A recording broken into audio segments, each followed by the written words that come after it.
Hi class. Today's topic is all about the verb be. It's the first verb we learn in English and the most important too. Why is it the most important? Well, it's how we talk about ourselves. We use the verb to be to give information. We use the verb to be to talk about others too. Present, past, future, along with pronouns and facts that we all share. We use the verb to be to talk about our family, work, where we live, how we feel now, in the past, and future too. Remember, nobody speaks perfect English. The main idea, as with all languages, is to effectively communicate. While language is important, it's actually a small part of how we communicate. Being a good listener is important too. Something close to 93% of the way we communicate is non-verbal. This is an important subject for another day. The verb be is an irregular verb. It's spelled differently depending on the tense it's being used for. It has 8 different forms: be, am, is, are, was, were, being, and been. All about the present, past, and future. The verb be is both a full verb and auxiliary or helping verb. It helps other verbs in several different ways. A helping, or also known as a helper verb, is used with a main verb to help express the main verb's tense, mood, or voice. The main auxiliary verbs are to be, to have, and to do. I've created a few auxiliary verb examples for you. He is waiting in the car. In this example, he is, right? You have a pronoun, is your verb to be, waiting is your verb. Then you have a preposition, the article, and a noun. He is waiting in the car. She was waiting for an hour. You have the same example there, was, for the past in singular. They will be waiting inside. Present, past, and future examples. Hey, let's get back to the verb to be and how it's used. To form simple statements, we also need to use pronouns. Remember when I mentioned facts? It's a simple way to think about why we use the verb to be. Add nouns, adjectives, main verbs in those pronouns, and now we're ready to start speaking basic English. I've created examples in very basic English along with the parts of grammar that helps create a statement. I am Bill. There's a pronoun, your verb to be, and a noun.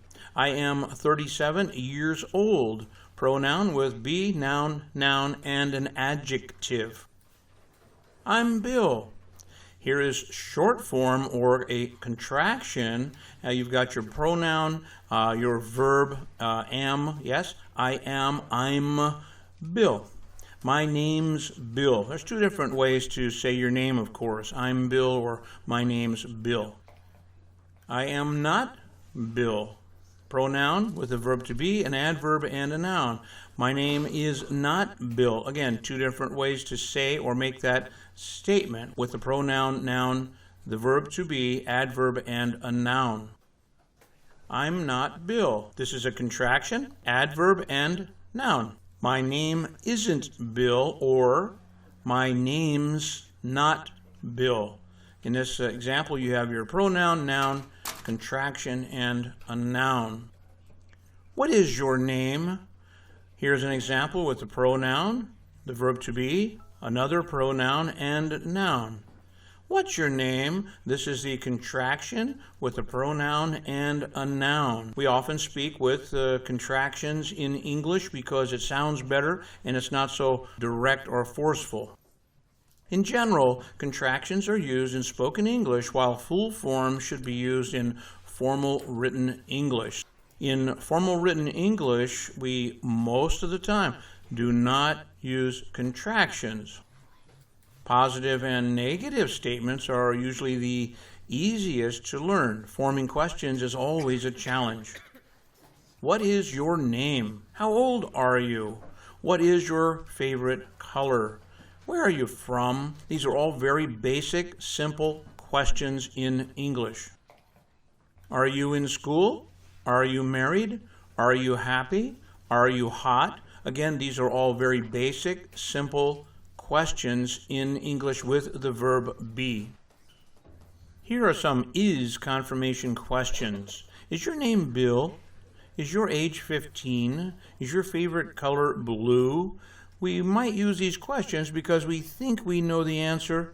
We have information, so we just want to confirm. Other present to be forms.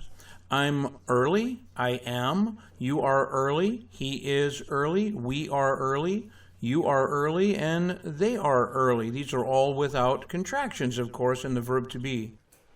Past to be forms. I was early. You were early. She was early. We were early.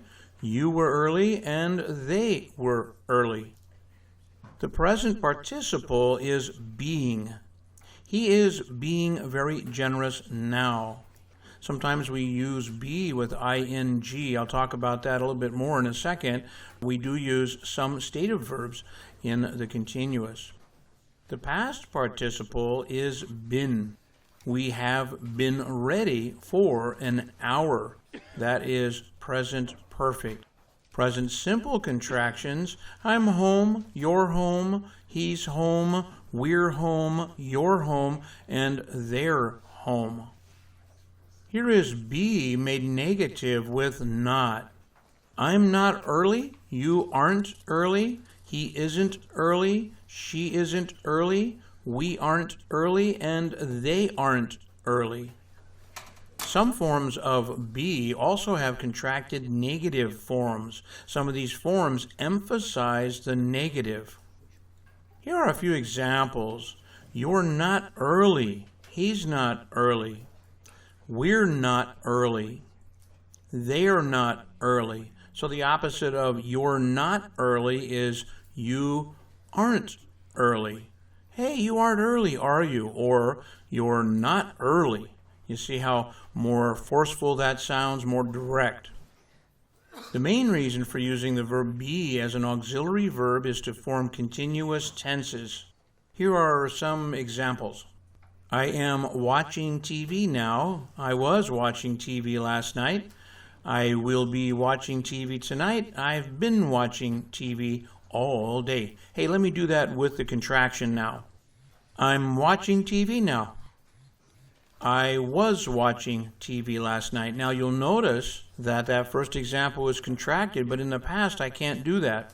I can do that in the future. I'll be watching TV tonight. That's with your contraction.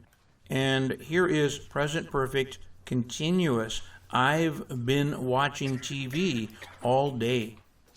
Remember that most stative verbs are never used in the continuous. The verb be is one of the many exceptions.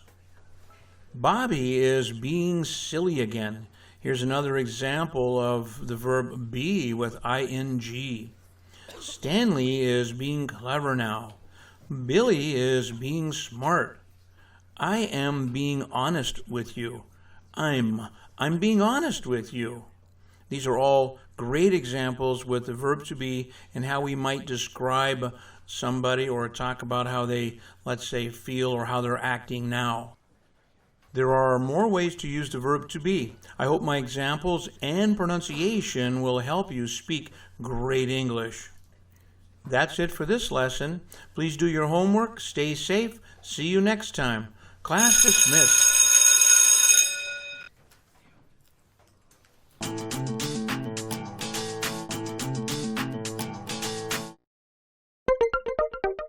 Thanks for watching. If you haven't already, please subscribe to our channel.